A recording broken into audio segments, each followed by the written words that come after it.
Olu lusasazo ngqolwe ndaba eStudio 9 kukomkhulu le-SABC e-Auckland Park eRhawutini nazi eziphambili. Sithumela amazwi ovelwano kuzo zonke iintsapho ezichaphazelekileyo, abahlobo babo baswelekileyo kwakunye nabasebenzi. Kudutyulwe kwabulawa abasebenzi bezempilo elisikisiki eMpuma Koloni.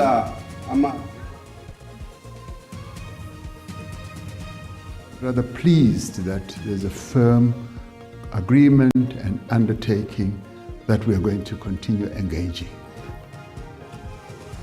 Mongameli Cyril Ramaphosa kwintlanganiso yakhe nomongameli waseMelika uDonald Trump uphume enomyalezo ocacileyo wokuba uthethwano luza kuqhuba phakathi kwala mazwe.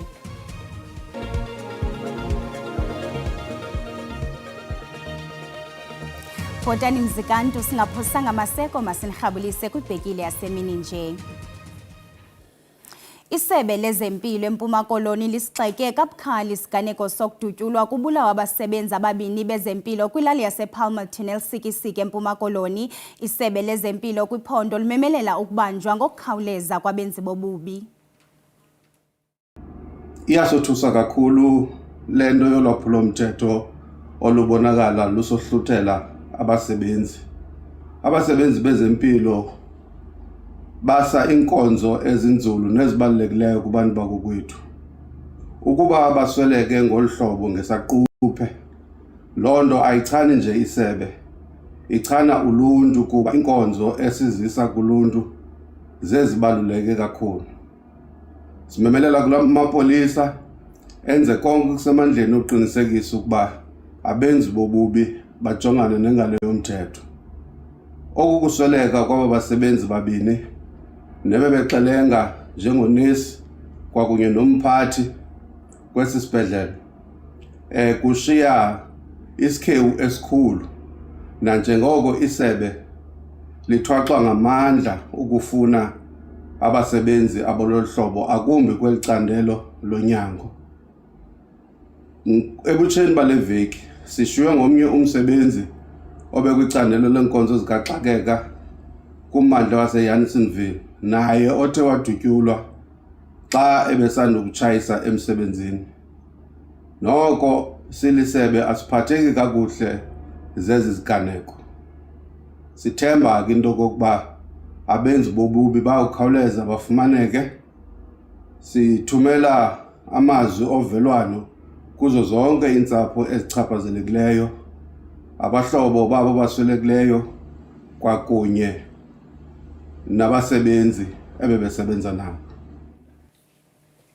Umongameli Cyril Ramaphosa kwintlanganiso yakhe nomongameli waseMelika uDonald Trump uphume enomyalezo ocacileyo othi ezingxoxo zalamazwe mabini ziza kuqhuba de ziyokufikelela nakwingqungquthela ye-G20 elindeleke ukuba ibe kweli ngoNovemba. Iqela leli loMzantsi Afrika lothuswe ngoshicilelo lwemifanekiso ngumongameli Donald Trump nalapho bekusenzwa igwijo ngokubulawa kwamafama amhlophe. Ibonakele njengohlaselo imifanekiso kwimizuzu nje umongameli weli egalelekile nesigaba sakhe eMelika. Onondaba baye bathontelana kwiofisi kamongameli uTrump bebelinde ukubona ezibukwayo, ingakumbi ngoku le ndlu seyibonakala ngathi ineziqendu zayo, nto leyo ebonakala isisiqhelo. A lot of people are very concerned with regard to South Africa, and that's really the purpose of the meeting, and we'll see how that turns out. But we have many people that feel they're being persecuted and they're coming to the United States. So we take from many locations if we feel there's persecution or genocide going on. Kulongxoxo yengxelo ezingeyonyaniso eziquka ukubulawa kwamafama amhlophe ngobuninzi, ukoxuthwa kwemihlaba yabo, nto apho umongameli uTrump ayifanisa nexesha lengcinezelo yeli entsha. Umongameli weli uRamaphosa khange ayeke wagalela enyasha ezisityholo. There is criminality in our country. People who do get killed, unfortunately through criminal activity, are not only white people. Majority of them are black people. Ephendula kumzuzu ongasoze ulibaleke kanye xa bekucinywa izibane kwiofisi kamongameli waseMelika kudlalwa umabonakude oveza umongameli weqela le-EFF uJulius Malema ecula igwijo elithi Kill the Boer, bulala ibhulu kwinginginya ebimbukele kwibala lezemidlalo yeli kuquka nomnye umfanekiso obonisa inkitha yamangcwaba nomnqamlezo omhlophe nekutyholwa ukuba ngamafama amhlophe awabulawayo kweli. Our government policy is completely against what he was saying, even in the parliament. And they're a small minority party, which is allowed to exist in terms of our constitution. Ukanti nesigqeba ebesikhaphe umongameli weli khange siyekelele koko sagalela. We have too many deaths, but it's across the board. It's not only white farmers, it's across the board. The problem in South Africa, it is not necessarily about race, but it is about crime. And we think that we are here to say, how do we, both nations, work together to reset? Kuthe kwakugqitywa ecaleni wabe umongameli weli ekwezincumisayo ngendlela eza kuhanjwa ngalamazwe mabini. There will continue to be engagement between South Africa and the United States officials, particularly the trade and industry level. Unobhala jikelele we-ANC umnumzana Fikile Mbalula uyibethise ngoyaba ividiyo eboniswe kundlunkulu waseMelika i-White House ngelixa bekuhleli intlanganiso phakathi kukamongameli Cyril Ramaphosa nomongameli waseMelika uDonald Trump olushicilelo beliqulethe inkokheli ye-EFF uJulius Malema kunye nabalandeli bakhe becula ingoma yomzabalazo uKill the Boer. Kuye kwavezwa nevidiyo yombutho womkhonto wesizwe party. Umbalula uthe utyelelo lukamongameli Ramaphosa eMelika lujongiswe ekulungiseni iintetho ezingezizo ezithethwa ngeli. Uthe okunye kukulungisa nemiba yezorhwebo phakathi kwalamazwe mabini. Uye waphefumla ke kwakhona ngegqizi elityunjiweyo ukuyokuhlala kule ntlanganiso. Uqhube ngelithi liyancomeka kakhulu inyathelo elithethwe ngumongameli kunye norhulumente wakhe lokuqinisekisa ukuba buyaqina ubudlelwane phakathi kweli neMelika. Kwaye ke linyathelo uthi liyaxhaswa ngamandla ngumbutho we-ANC. We may want to characterize yesterday as mission accomplished because many things have been said about South Africa. It took the head of state to go to White House to sit down with President Trump and to put the record straight for the first time face to face, and President must be applauded for that. Okwangoku ke kusalindeleke iziphumo zale ntlanganiso nebihleli izolo. I-EFF ithi ayizukushukunyiswa inkxalabo kamongameli Donald Trump waseMelika okukulandela ukuba kothuke uninzi ngelixa kwindibano kaTrump nokaRamaphosa kuboniswe ushicilelo lwevidiyo nalapho inkokheli ye-EFF uJulius Malema ebekhokela igwijo elithi Kill the Boer nelithetha ukuthi makubulawe ama-Afrikaner. The fact that they tried to disown the song without bringing up the constitutional legitimacy of it as according to the laws of this country is a disappointment which must be condemned. They failed to advocate for South Africa's policy posture on land expropriation without compensation, and they allowed Johan Rupert, who out of nowhere smuggled in some condition that Starlink must be allowed to operate in South Africa in order to help with monitoring of crime. How do we know that it will only monitor crime? How do we know it won't be abused to further the interests of the United States of America, of surveillance in South Africa?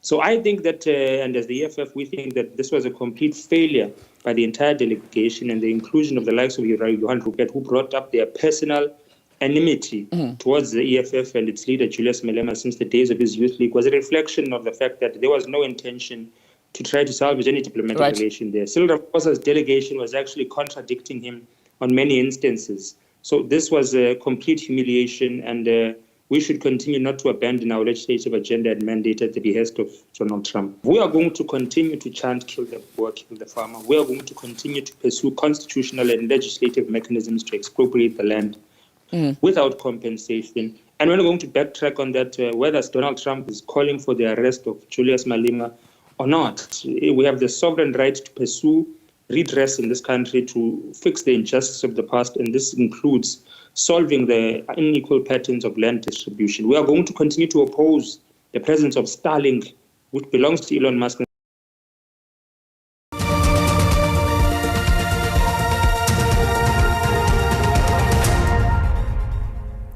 Sinamkele kwakhona sihlabele mgama intsapho zabantwana ababini abaye baxhwilwa ngobusuku bangolwesibini kwisibhedlele iDoranginze eGqeberha zinyanzelisa impendulo. Aba bantwana babiwe bekumagumbi okuzalwa kobuxhakaxhaka bokubagcina bekhona nonogada.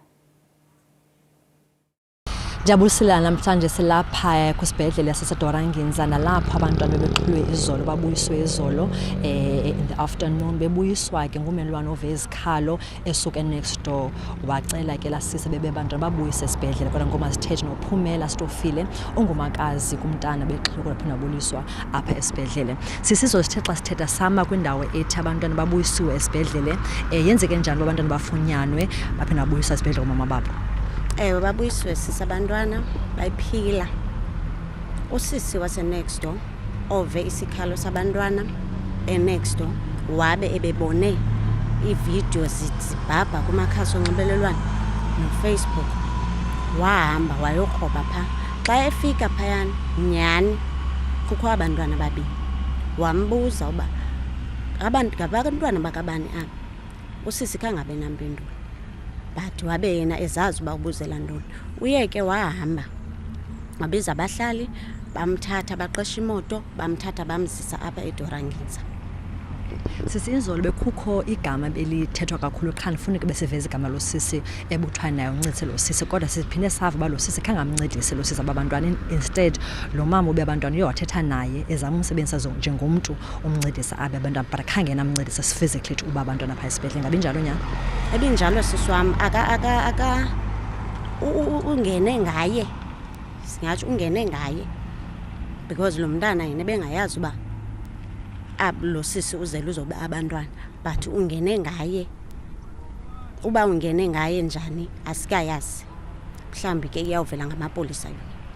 Into sisiye wayiveza izolo yokuba xa benifika apha esibhedlele nifuna impendulo bomntana ubiwe njani umatron ojonge maternity ward uthe uba hlaleni phansi ni relax ngoba into enje ayiqala ukwenzeka esibhedlele loo nto ke ezusapho oxhaphazeke into ebuhlungu kangaka yena aphatha njani kwaye nibone into enjani kwaye into elungile uba umuntu umatron angathetha amazwi anjalo.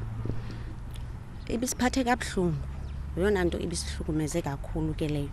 Umakazi wami izolo emithingini uye wakhala kabuhlungu gqithi ngoba la mazwi ebengasinika ithemba. Lowo nguphumela Stofile ongumakazi womntana obeyoxhulwe esibhedlele saseDoranginze waphena wabuyiswa ethetha ngesimo sase maternity ward eDoranginze City ikhona i-signs ongakhathali konesi ikhona i-lack of security kwesibhedlele kodwa sithi into phambili namhlanje bafuna uncono MEC Capha uzoba lapha namhlanje ngo2 ezova isikhalazo ze patients lapha ngaphakathi nefamily besithi ebefuna umbuzo bakuthini umntana ozalwe nge-normal C-section ephuke ingalo kodwa sithi yena besayo esisimo somtshana wakhe ngekho right ecela uncedo in terms of psychiatry help umnceda ukwazi udishana lento emenzekeleyo apha kwesibhedlele seDoranginze kodwa ngoku masibele back to in studio. Inkulu baphathiswa yakwaZulu Natal umnumzana Thami Ntuli ubhengeze izicwangciso zokutyala ubuxhakaxhaka bonxibelelwano lwe-5G kwindawo ezisemaphandleni kweliphondo ukanti uMlondi Rhadebe ulandela elinqaku. Undunankulu wesifundazwe saKwaZulu Natal uThami Ntuli umemezele uhlelo olusha abazosebenzisana kulona nenkampani yamaselula kuleli ukuze abantu basemakhaya bakwazi nabo ukuthi baxhumane nezwe lingaphandle. Lokhu kulandela ukuthi izindawo eziningi zasemakhaya kuvele ukuthi azikwazi ukuthi zisebenzise amaselula ngenxa yokuthi imboshongo ayikho kulezi ndawo. Ngalokho uVodacom uzolekelela ekutheni lezi zindawo zikwazi fakelwa imboshongo leyo mboshongo ezoba ngu130 kulesifundazwe saKwaZulu Natal.